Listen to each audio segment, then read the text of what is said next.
Right, welcome H Radio 223 part-timers, right, to this week's online lessons or pre-recorded lessons. We are going to look at lesson 22, 23, and 24, which is closing up show prep part 8 of 8, dealing with feast today with this particular lesson. And you can go ahead and follow along in your textbook, the Next Level Radio textbook, in chapter 4, page 147 to 148. 4.2.5 features. Let me just have some water. Browning here, saliva. Overshare, I know. Okay. All right, great. So what we're going to do is go through this. It looks like a very short lecture, but I've got a video that I want to go through as well, and then there are some audio pieces here at the bottom that we're going to listen to as well, where we can look at these are featurettes, right? Which I'll explain a bit later. Not exactly quote unquote features in the traditional context of, but we'll get to that in just a moment. Okay, once again, just to follow along, page 147 to 148, and then make sure at the end there that you are making completing the activity. Right, let's use the list on page 148 to create a feature together. Right, and that's obviously not something we can do constructively here online when you're watching the pre-recorded stuff, but when we have our next contact session, we'll always incorporate the practicals in there too. All right, so no worries. Let's get into features. All right. We can also call them benchmarks. When we did speak about benchmarks in previous lessons, we identified them as any one particular thing that happens throughout an hour, every single hour on a particular show on a particular day throughout the week, that happens at a specific time, like a benchmark, right? So you can imagine it being that the most obvious ones are, for example, like our news that happens at the top and the bottom of the hour. The traffic updates that might obviously vary, or they do vary from station to station. There might be updates at the beginning, like I said, top and bottom of the hour, but might have some traffic updates throughout, let's say about 10 past, 12 past the hour, another one at 20 past, and again, kind of going on like that according to what the station might feel is important for their listener. The sports is another feature that is a benchmark because we do see it across, let's say, the day of our transmission or broadcast, right? Obviously, we find it in breakfast and in drives, specifically on commercial radio, not so specifically on community. It becomes a bit of a selective, right? Or an elective, who knows, right? What the difference is, but it's not really that it is a staple within the community sector. It should be though, because sports is part of everyday recreational consumption from a listener in general across the world. And so we know we're also a sporting nation. It should actually be there, whether you are commercial or community, right? But okay, those are the general benchmarks. We then have benchmarks that do include, let's say, smarts and I suppose I wouldn't want to banner that under features, so I'm not going to. I'm going to take that back. And then we have features. In other words, so the definition of a feature is a construct. So it has a skeleton, a skeletal structure that allows us to build dynamic content and dynamic execution of that particular feature every time we do run it, whether it be on a daily basis or a weekly basis, doesn't really matter. So, for example, on a Monday at 20 past 9 in the morning, we might have a feature, and we might only do that feature every single Monday because contextually it relates to our listener on a Monday morning, like mid-morning, right? Same thing, we can have that every single day. We can have feature at 10 to 7 o'clock. It can be a business feature in the morning, a quick one through, or later on in the I say early afternoon, or no, late afternoon, at about, let's say, just after 6 o'clock. We can have business feature should we feel that business is a really big and important lifestyle choice or interest to our listeners, we can do that. So just remember that it needs to be at the same time every single cycle that you do decide to place this particular feature. We also have once off features. And I think I might get to that a little later on in this particular lesson. Right? So once off feature is we decide, like, for example, it's Valentine's Day and we want to build a feature around like a guessing game, like a Valentine's guessing game. Let's put two listeners on the line, so obviously a couple, and let's do fastest fingers first as to which one of these are the correct answers for a 2025 couple. You see, maybe whether or not they are a good match. And this is coming off the top of my head, so it's a little messy, but it will only happen on that particular day and won't happen again the week after or the week before, right? Or the day after or the day before. Right, so it's a once-off feature. We can also build a once-off feature from a political event and go decide to run our own, let's say, our satire on what the station might play different parts of different political leaders that had one hell of a or heck of a, right? Hell of a heck of a, I don't know, state of address that was not going to be a forgettable one. And so we want to build a bit of a satire to it and call it whatever it is. And so it's a once-off feature for that particular day. All right. Okay. So what are features they can be broadly described as content pieces that happen at the same time on a daily or weekly basis. Features have the following two main purposes. One, to create a mini brand within the show. So something that a listener becomes like the news. They become acclimatized and accustomed to the news happening exactly at the top of the hour or the bottom of the hour. It says the same thing about a feature that we create. It needs to happen at exactly the same time. Whenever we do decide to introduce it as a staple for our listener to go and indulge in and enjoy, right? So anyway, to create a mini brand within a show that can be easily recognized, they get the jingle that comes in with it, they get the structure, it's always the same.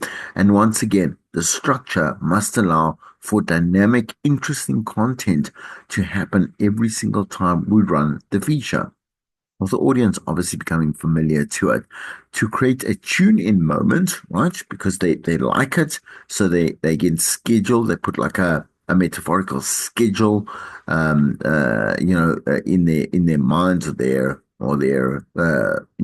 whatever it is, the timetable for the day, not timetable, and the calendar date for the day. And then they say, okay, listen, this is something that I want to tune into at a particular time once again. Right. Okay. And then it adds like a bit of an appointment. Like I said there, we create a calendar moment, right? A calendar day moment, something that they don't really actually go put in their phones as a calendar moment, but I think you understand, right? So this created a pattern or creates a pattern of repeat listening, which drives, guess what? Time spent listening and ratings, right? So when a person expects a certain feature, they tend to want going to stick around longer before or after, because why only tune in specifically for one feature and with them not actually saying but not saying the rest of the show is not great enough to stay tuned. So it's up to you to, one, yes, if you grab their attention, like so you make the date, set up a date with them, and then would like them to continue listening to the show, make sure that you do obviously put up your socks and make that happen, right? So metaphorically speaking, they are casings or containers, as I said, they're like it's a skeletal structure for strong, relatable, character-based, and entertaining content, right? So it's a big statement there, but it all obviously is valid, and it is part of what makes up that particular feature and making it great. So strong, so captivating, right?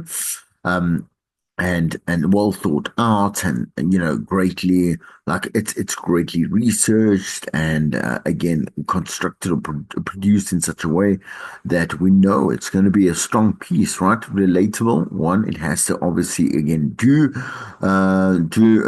or have something to do with that listener's life and what they are going through. Right, and character-based you at the center of it are the first like primary character as the presenter, but a feature can include varied characters. So other people, a guest might come in there, a listener might be involved. Who knows, right? And definitely at the end of the day, entertaining means that it has distracted you, not distracted. No, that's distracted you, right, for a good amount of time, and you are happy with that distraction. So moving on from there, listeners want to really be entertained when they do listen to the feature, once again, distracted, so they don't have to laugh and giggle and all that type of stuff, roll on the floor, ROFL, right? They don't have to do that as long as they found it worthwhile spending their time listening to it. That's called entertainment, right? So, and we'll obviously get them coming back to listen for more and more. It's not to say that every single feature will be liked by that particular listener and listeners like that listener, but again, you're constructing a show that appeals to greater masses. So again, it's that club that I spoke about many, I don't know, and it seems like many moons ago, that club that you create of listeners and fans that all have one thing in common, you and your show and what you put on there.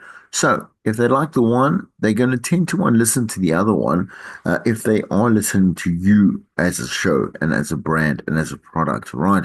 So, according to Tracy Johnson at the 2015 reference, these are the things, the attributes of a successful feature. It needs to, one, be fun to do and to listen to. So, the presenter must enjoy, right? So, fun is always maybe misconstrued as us like running around and like once again laughing and having a good time. That's actually more about it. Are we enjoying what we are doing? Because if we enjoy this particular feature, and yes, the show as well, the listener is going to right 10 to 1 to it needs to have a longevity aspect to it. In other words, when we plan the feature, we've got to be able to structure it in such a way that we can maybe use it for 3 months or 6 months or a year if we choose to.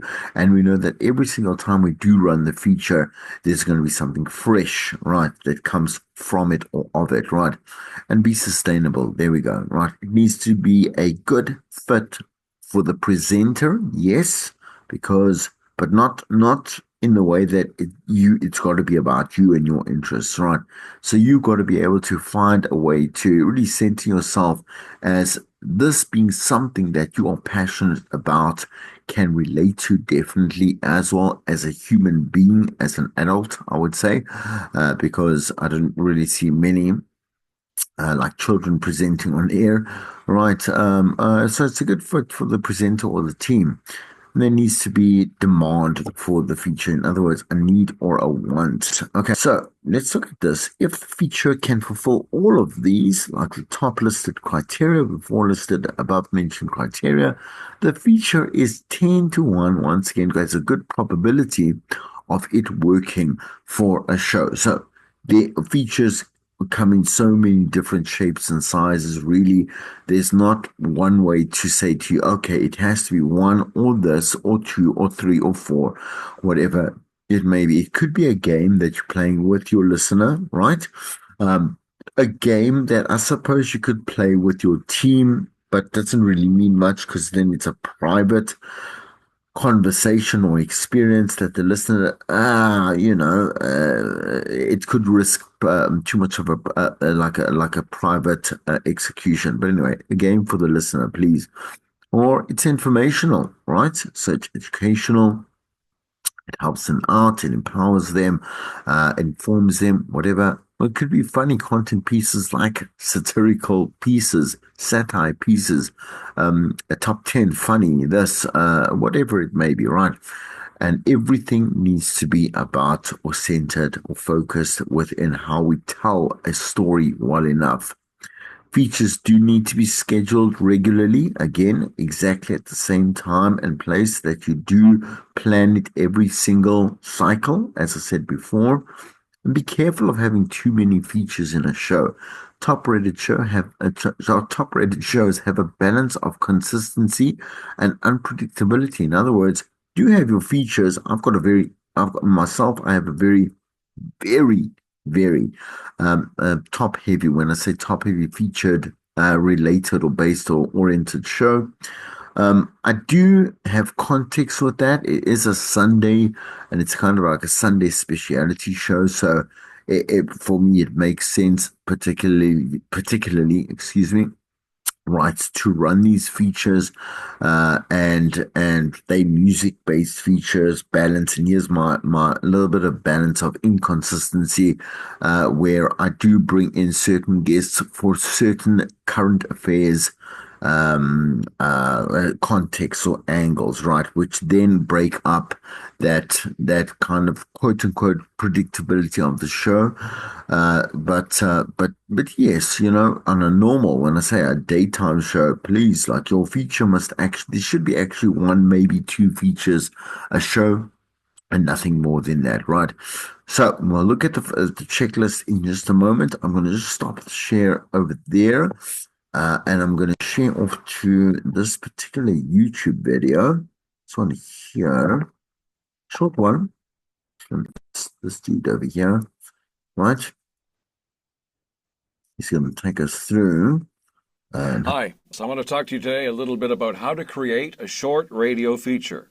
This could be used for a 3-minute, a 5-minute feature. You could even expand this idea into a documentary, the kind of programming I often create. I want to talk to you about how to design and structure a short radio feature. Let's suppose you are given the opportunity to create a 5-minute feature, story, interview, program, music show, whatever, to run on radio. Let's consider this clock to represent your 5 minutes. Here's your start. How are you going to structure the show? How should you put it together? What do you want your listener to hear? Let's not even think about necessarily what the kind of content you're going to do. Let's think about how should I put the show together so that it's going to flow. Well, I think you need here some kind of beginning of the show. Let's call this a show open. I think you need an opening to the show. If you think of most of what you hear on radio and think of what you see on TV and YouTube, etc., shows have a beginning of some sort. We'll call that our open. I suppose when you're done, you probably want an ending. Let's call that a close.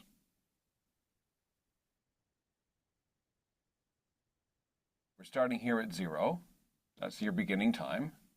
And we're coming back here at the end. Let's say it's 5 minutes.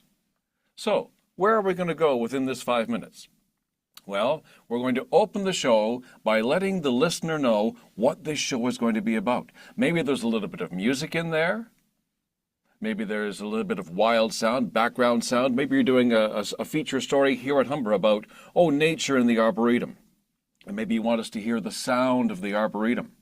Or maybe it's a story about life at Humber and you're saying, I'm here in the beautiful Arboretum, and no, here's an airplane going over, so I'll have some wild sound of an airplane flying over. Then, within the structure of the show, let's think of what we need to know. What's this story really all about? Let's just ask that. And in the first 30 seconds or so of a short feature, maybe you're establishing what is this story really about and who's involved in it.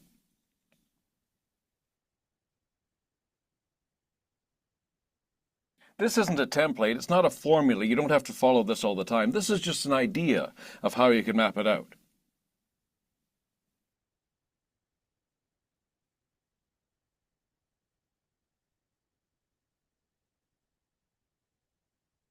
Maybe there's an issue in the story. So you want to say, well, what are we doing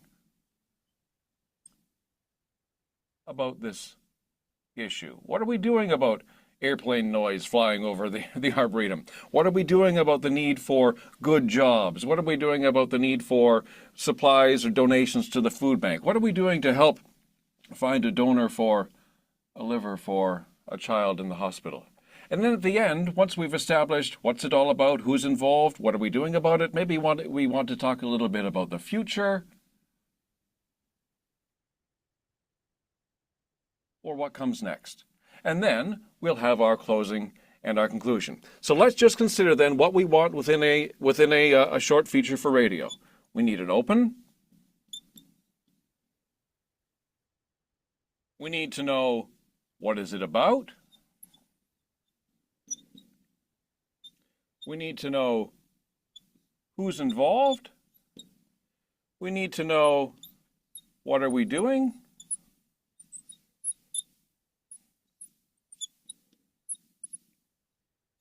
And maybe something about the future. Let's call that what's next. There's just an idea flowing through the show. The content could be whatever you want it to be. It could be an interview. It could be pieces of interview with narration around them. There could be some music in there. There could be some wild sound. There could be some sound effects if it's that type of show. But we start here at 0. 5 minutes later, we've heard our complete story. After we've done that, we're going to have to write an intro so somebody can use this show on the air, and I'll talk about that next time. Right. Okay. Nice and simple, but makes complete sense, right?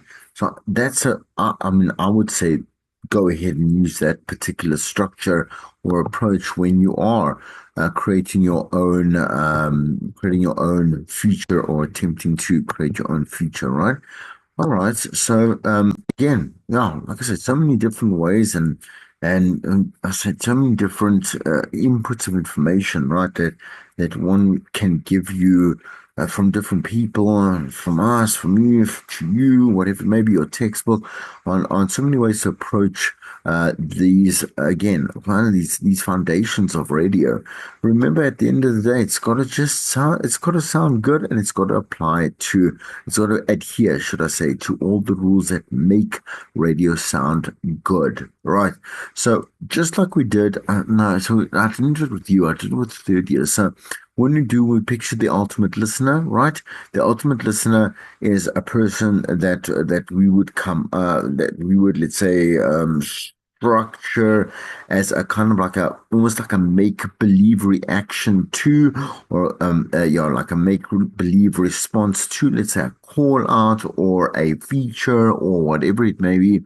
And if we can find more than one, so three distinct ultimate callers or ultimate listeners that have great responses or and unique responses to what we have constructed as an idea. So, for example, once again, like an interview or a call out or a feature like this, we know that we got something to work with. Something great is sitting there. And we can go and definitely, so we don't stop. They always polish and clean up and continuously kind of really just go back to fixing that feature, making it tighter, slicker, and adding more dimensions to it once we have got the baseline correct. So here we go as those points from Tracy. Check preparation sheets from the previous day. So your last show, this could be, or there could be good callers that can be used to create content. So in other words, repurposing content. You should look at, previous shows that you've done there, podcasts that you've released, like let's say lives that you've done online, and see, oh, okay, well, you know what? I'm not saying the week after, or the show after. When it feels like it's contextually again relevant to be able to bring up certain aspects or certain snippets or whatever it may be of particular show segments or content pieces, go ahead and say, listen, I want to just quickly like throw back to this particular moment, play it out, and then springboard off there, right? Compile a mind map of the audience, as we say, the composite listener, very important to understand who it is that we're speaking to. and exactly what does their life look like, right? What is important to them, and again, what are they doing? What are they spending money on? What are they talking about? What are they worried about? The whole caboodle, as we've looked at the composite listener, the construct of the composite listener. I don't think we did it in detail this particular year, but we will, and I know you don't care if I say this because it doesn't really matter to you, but we will obviously expand on that next year, right? But really, at this level, you should be able to take a hypothetical composite listener. In other words, kind of put a face to the person that you are speaking to, like that listener. And again, really start understanding what their life in is, or what makes up their current life that they are leading, their family, their religion, what they spend their money on, where they go out, what they do to enjoy their life recreationally, what they think of themselves, like what's their social media habits, all these type of things, right? That get us into a stronger, or give us a stronger positioning, like a bit of an authority, like authority on their lives to be able to construct and create radio that is relevant and important to them, and they choose it as part of their lifestyle. Okay, all right. Find out what is going on in their lives of the cast of your show. I don't like that wording because it confuses. It confuses students, and also confusing in general, right? Because we're not playing theater here. Think of the lives of your listener. So please replace that. Their personal stories that will obviously relate to the listener will work well, not could work well. Create a clash of context by putting a character, so you as a presenter in a situation where you don't belong, and then exaggerate the situation for maybe comedic effect. Not always, maybe just an idea here. Okay. So there are multiple opportunities for interesting stories and features, and so we can see that suggests that you do one or some of the following, right? You can set up and you can resolve conflict. That's a big thing. And I think I've said that before, that we listen to a lot of radio that likes to set up conflict, but not resolve it in the end, because it's more sensational. And I believe that it's not even done unintentionally. What's the word I'm looking for? In other words, I sometimes believe, because I hear it too often with many different presenters and many different shows, that they actually don't even have the insight to look for resolve at the end of that particular feature or piece, right? And that's just useless. Why would you shout something out to someone if you don't want to tell them why, or what it's about, or like why you're shouting it out, and what they can do about it, and what it's going to solve for them, or I don't know. You understand? It's silly. Anyway, address or create dilemmas, right? So we want to be able to put up that very clear picture of a situation that someone in our obviously target market or our feed area is going through. They can say, "Yeah, that's me. That's me. I'm really struggling with that. What am I busy doing with about that?" And how far have I come? But here we go. Here's the station, here's the show, and they're going to give me one other option or opportunity to maybe confront, or kind of attack this dilemma. Resolve something with an interactive topic, right? So go on a quest or a mission. That's always really cool. So just to go out and not always, let's say, go on kind of investigative journalism. It's just journalism. Just go out and go to a concert, or go to a showcase, or go to an art exhibition, or go whatever. I mean, go wherever it is that things are happening in your own community, or your not community, your listeners' community, right? Try a comedic sketch. If you don't feel like you are funny, why not try out and see whether you can be or not before you make that decision. Create a top five list on a topical story. Once again, do not go and copy and paste that from someone else's. that you found on the net. Try come up with it on your own. Don't try and do it. Right. Introduce a new interactive game. Always fun for a listener if created um correctly, right? Okay, don't go for stuff that you know, man, is so going to be so obvious or so predictable or so it's been done before that they can look up on their phones. It's so easy, to kind of quote unquote cheat. What type of game is that anyway? And that does not limit you. It's we're now in a different era of society or civilization. So let's go and adapt ourselves as creatives and choose to come up with shows and content that is, again, kind of innovative, right? Include audio in most of the content segments. Very nice. You know what? Why? Because it adds another dimension, because there's so much media out there that is available on social media, but also everywhere else, right? You can extract content or play a stream or, let's say cross over to whatever it may be, right? And then obviously experiment.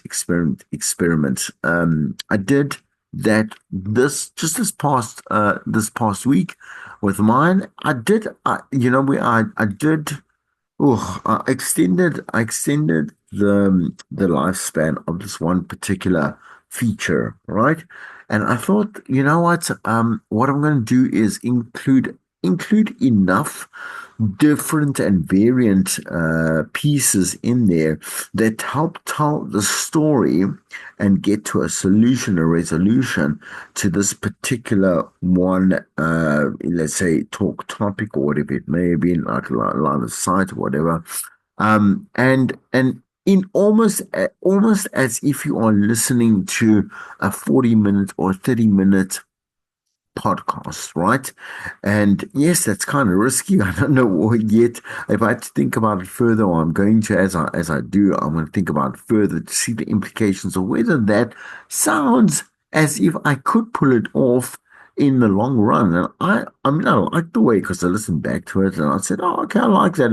It feels just maybe a little too long, but I do know that I'm doing one thing right, which is creating something fresh and new every 3 minutes. Like every 3 minutes, something is happening. And obviously, this is split up with music and this and that. So I feel like I'm on the right track, right? But when I say this, I'm saying experiment and know how to tell the difference between what's good or what's bad and what needs to be changed, tweaked, cut, edited, whatever it may be, right? Okay, and what is that you're doing? What is that you're doing? Features, right? Book a guest who's relevant to the audience or the show. If the feature is like I know most of you do enjoy mental health features, make sure that it's clever. I mean, in the construction, it's clever and creative. And then, of course, you might have guests or you might have pieces or whatever it is that you do balance out the one dimensional threat of it, right? The one dimensional, right? The flat aspect or threat that it can actually be. But don't let it be that. Right, so book an expert to shed light on an issue. Look for personality experts. Maybe create a viral video. Many options over here. All right, let's listen to uh, some of these. So not all of them, quite long. But let's listen to the first one. Again, what I just need to obviously disclaim these are featurettes. So kind of almost what you would expect from like a CNN or a BBC exclusive, right? We might find it here and there, here within obviously our own South African landscape, news landscape. These are always cool, right? So here I like this one here. Yeah, let's listen to this one first. With more American children becoming overweight, many parents are wondering how to talk to their children about weight. One program for families in Silicon Valley is both straightforward and successful. Here's Sarah Varney at member station KQED. It's already been a long day at school and a long day at work for most of these families. Yet here they are, gathered in a Stanford Hospital classroom in Menlo Park at 5:30 in the evening, cheerfully sorting through pizza boxes and canned soup to learn about what's in their food. Okay, we'll take one more question and then unfortunately we have to end. Yes. What if you have a family member who's picky? The children here are all in the highest percentile for body mass index, or BMI, and they've signed up with their parents for a 6-month healthy eating and exercise boot camp. After the class, I meet up with Gabriel Rodriguez, an 11-year-old, sparkly-eyed, self-confessed burrito lover, and his mom. Hi. Hi. Good to see you. Gabriel graduated from the program a few months ago, and he and his mom, Gloria Artiega, are here tonight for their monthly check-in with their health coach, Thea Runyon. All right, Gabriel, you know the drill. Take your shoes off. Gabriel and his mom meet Thea every month to measure his weight and height and talk about how well he's sticking to his exercise and healthy eating goals. The program is designed around a traffic light system. Soda and cookies are reds, other foods are yellows or greens. Reds aren't banned, but kids do set goals for bringing down how many they eat each month. They keep track of what they eat in a journal, the snacks after soccer practice, the pizza at school. Okay, so let's take a look at your charts. So when you started the program, you were eating 90 red lights. Yes. The chart shows Gabriel has reduced his red lights from 90 to 30 a month, and he's pretty much stuck with it. Program director Cindy Zedek says kids gradually cut back the amount of junk food they eat, so it doesn't feel like a big change. This isn't a diet, Zedek makes clear, a word that they never use with kids or parents. You're really signing up for 6 months of learning how to improve your eating and exercise habits for your lifetime. It's not a diet that you're on and then you're off at the end of the 6 months. This will give you the tools to continue to make these changes for your lifetime. Those changes also include exercise. Kids set goals around playing or doing sports for an hour each day. Often the hardest part for parents, Zedek says, is figuring out how to talk to their kids about weight. A lot of parents call and say that their child has very high self-esteem, feels very confident, is very active, but they're overweight. So they don't want to bring up their weight because they don't want to make them feel badly about it if it's not a current concern for them. The last thing a parent wants is to saddle a child with a self-image problem or eating disorder. So instead, Zedek encourages parents to tell their child that the whole family could stand to be healthier, and the program is something they can do together. Thea Runyon, the health coach, says often, though, there are plenty of clues that a child actually wants help. For example, Gabriel asked his mom if he was fat. Other kids complain they can't keep up during soccer or basketball. But Runyon says parents, out of embarrassment or nervousness or their own issues with weight or food, can dismiss the problem. I think what happens when this issue comes up at home is a parent is quick to say, oh no, nothing's wrong, everything's fine, you're wonderful, I love you, instead of listening and saying, okay, they're actually asking for help. The program here at Stanford has an enviable success rate. Since 1999, about 80% of the kids who finished have achieved their body weight goals. Although most of the families here were referred by a pediatrician, health insurers won't pay for it. Instead, the costs are largely covered by grants for low-income families, while others pay out of pocket. For Gabriel, he says being with other kids who are overweight and trying to get healthier has kept him going. It's not like I'm the only person in the world. I know there are other people out there like me. For tweens and teens who are still growing, the goal is not to shed pounds, but to maintain a healthy weight. Gabriel is closing in on his health goals. His weight is staying about the same, but he's growing taller and clearly growing into himself. For NPR News, I'm Sarah Varney. Great stuff. So very nice and tight. So much being said in just less than 5 minutes. I mean, I should take a page out of their book. We should all take a page out of their book, knowing that you can say so much if it's just constructed well enough. Yes, this is pre-produced, so much easier to then make sure that all the waffling or whatever it is, the kind of the puff moments that can be excluded from a produced piece should be excluded from a produced piece, right? Okay, I just want to do me you're going to do me a favor. I'm going to pause this. I feel like it's so soft. Just give me a second, yeah? I'm going to pause and just try and fix that.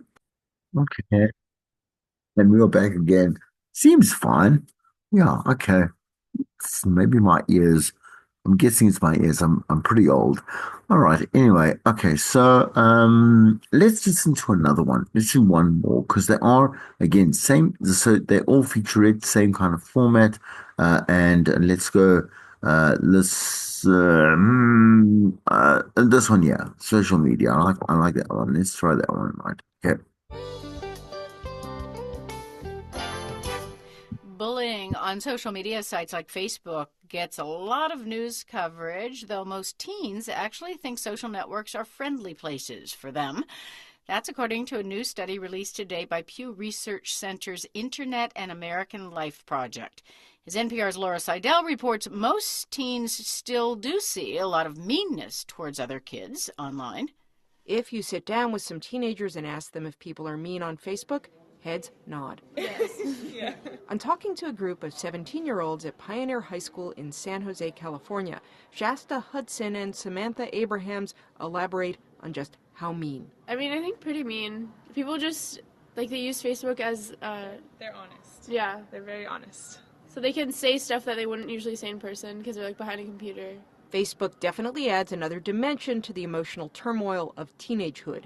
Instead of having fights among a few friends or in a solitary corner of the schoolyard, Abraham says teenage drama gets a bigger audience online that bleeds over into the real world. A couple breaks up, and then everyone's gonna go up to the couple and, like, what happened here, like, whereas if, like, if there wasn't Facebook, then, like, people wouldn't really catch on, they wouldn't really know. Despite all that drama, this group of teens actually think Facebook is a really positive place. It helps them stay in touch with friends and family, says Shasta Hudson. I have a sister that goes to Azusa Pacific in LA for school, and so she's always away, so I go on her Facebook and check in and look at pictures, see what she's up to, and look at her statuses, and it lets me know what she's doing. And as much as some kids can be mean on Facebook, it can also be a place where people can be nicer than they are in the real world. Mariah Blackmore is out as a bisexual. One day, a boy started saying mean things about her sexuality on her Facebook page. Like, everyone was against him, like, what the hell is your problem? And then everyone started standing up for me. I'm like, oh, this is cool. The experiences of Blackmore and these other teens is pretty standard, according to a new study from Pew Research Center's Internet and American Life Project. Amanda Lenhart is co-author of the study, which surveyed nearly 800 teenagers. On one hand, we find that actually teens have a pretty good experience on social network sites, that, 70% of them say people are mostly kind in their experience on social network sites. Although only 8% of teens say they have been the target of online bullying, a very large number say they have seen other people being harassed. Who use these sites, about 88%, that they see people being mean and cruel to one another in these spaces. And Lenhart says for those teens who are bullied, it can be traumatic. Lenhart's survey found a few other interesting things about teens and social networks. Close to half of online teens say they have lied about their age in order to access a website or online service. However, 86% of teens say they have discussed what they do online with their parents. Another surprising finding of the survey is that teens do care about privacy. More than half have decided not to post something online because they were concerned it might reflect badly on them in the future. That's true of Mariah Blackmore. Especially for me, because I'm trying to become a firefighter. And they do background checks, like really heavy background checks. What does seem clear from this study and this group of teens is that the online social world has added a new layer of drama to a time in life that is already fraught with plenty of anxiety. Laura Seidel, NPR News, San Francisco. Okay, once again, so much information, just not to be repetitive. That's very impressive. Very impressive. Yeah. No. Okay.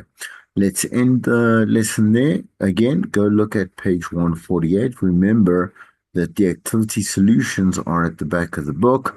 And so try it out and go check it out. And if you have a problem or an issue or question you'd like to share your thoughts or I'm saying your solutions creatively with me, I do obviously encourage that. Right.